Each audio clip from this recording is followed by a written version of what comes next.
Assalamualaikum warahmatullahi wabarakatuh. Perkenalkan, nama saya Farji Ramadhanata dengan NIM A1D5240555 dari kelas R003 Prodi Administrasi Pendidikan Fakultas Keguruan dan Ilmu Pendidikan. Pada video kali ini saya akan bahas tentang penyanaan, model, dan organisasi kurikulum dalam manajemen kurikulum. Materi ini penting karena kurikulum merupakan dasar dalam proses pendidikan. Materi selanjutnya yaitu mengenai pengertian perencanaan kurikulum. Perencanaan kurikulum merupakan proses penyusun kegiatan pembelajaran yang sistematis untuk mencapai tujuan pendidikan. Dalam perencanaan ini mencakup tujuan, materi, metode, dan evaluasi pembelajaran. Dengan adanya perencanaan yang baik, proses pembelajaran dapat berjalan lebih efektif dan terarah. Perencanaan kurikulum sangat penting dalam dunia pendidikan, dikarenakan menjadi dasar dalam menentukan arah pembelajaran. Tanpa perencanaan yang baik, proses belajar mengajar bisa menjadi tidak terarah dan tujuan pendidikan sulit tercapai. Selain itu, perencanaan kurikulum juga membantu guru dalam menyusun strategi pembelajaran yang sesuai dengan kebutuhan peserta didik. Dengan demikian, pembelajaran dapat berjalan lebih efektif, efisien, dan terstruktur. Untuk tahap selanjutnya yaitu mengenai tahapan perencanaan kurikulum. Dalam perencanaan kurikulum, terdapat beberapa tahapan penting, yaitu yang pertama, ada mengidentifikasi kebutuhan pendidikan berdasarkan kondisi masyarakat. Yang kedua, menganalisis tujuan pendidikan yang ingin dicapai. Ketiga, merancang program pembelajaran. Dan yang keempat, melakukan evaluasi dan perbaikan kurikulum. Tahapan ini memiliki tujuan agar kurikulum sesuai dengan kebutuhan peserta didik dan perkembangan zaman. Sebagai contoh, dalam kurikulum di sekolah, guru harus merencanakan materi apa yang akan diajarkan dalam satu semester. Misalnya, dalam mata pelajaran, guru menyusun urutan materi dari yang paling dasar hingga yang lebih kompleks. Hal ini bertujuan agar siswa dapat memahami materi secara bertahap dan tidak merasa kesulitan dalam belajar. Untuk materi selanjutnya yaitu mengenai model-model kurikulum.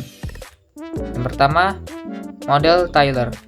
Model Taylor berfokus pada 4 hal, yaitu tujuan, pengalaman belajar, organisasi pembelajaran, dan evaluasi. Model yang kedua yaitu model Zeiss. Model ini menekankan siapa yang mengembangkan kurikulum seperti pemerintah atau guru. Yang ketiga ada model grassroots. Model ini berasal dari inisiatif guru di lapangan. Dan yang terakhir ada model laba. Model Taba menekankan bahwa guru memiliki peran utama dalam pengembangan kurikulum. Setiap model kurikulum memiliki kelebihan masing-masing. Model Taylor, misalnya, itu memiliki kelebihan karena sistematis dan mudah dipahami. Sementara, untuk model Taba, memberikan kebebasan lebih kepada guru untuk mengembangkan kurikulum sesuai kondisi di kelas. Oleh karena itu, pemilihan model kurikulum harus disesuaikan dengan kebutuhan pendidikan dan kondisi lingkungan belajar. Terus selanjutnya yaitu mengenai organisasi kurikulum. Organisasi kurikulum adalah cara menyusun dan mengatur materi pembelajaran agar sistematis. Beberapa bentuk organisasi kurikulum antara lain yaitu yang pertama, kurikulum mata pelajaran. Yang kedua, kurikulum berkorelasi. Yang ketiga, kurikulum bidang studi. Dan yang selanjutnya itu kurikulum terintegrasi. Organisasi yang baik itu akan membantu proses pembelajaran menjadi lebih efektif. Organisasi kurikulum juga memiliki peran yang sangat penting dalam proses pembelajaran. Dengan organisasi yang baik, materi pembelajaran dapat tersusun secara sistematis dan berkesinambungan. Hal ini akan membantu peserta didik dalam memahami materi secara lebih mudah dan terstruktur. Kesimpulannya, perencanaan, model, dan organisasi kurikulum merupakan bagian penting dalam manajemen kurikulum. ketiganya itu saling berkaitan dalam menciptakan pembelajaran yang efektif dan berkualitas. Dalam era perkembangan pendidikan saat ini, kurikulum harus terus dikembangkan agar sesuai dengan kebutuhan zaman. Oleh karena itu, perencanaan, model, dan organisasi kurikulum harus selalu diperhatikan dan diperbaiki secara berkelanjutan.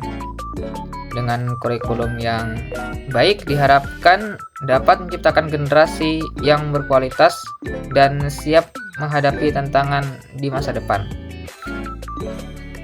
Itu saja materi yang dapat saya sampaikan.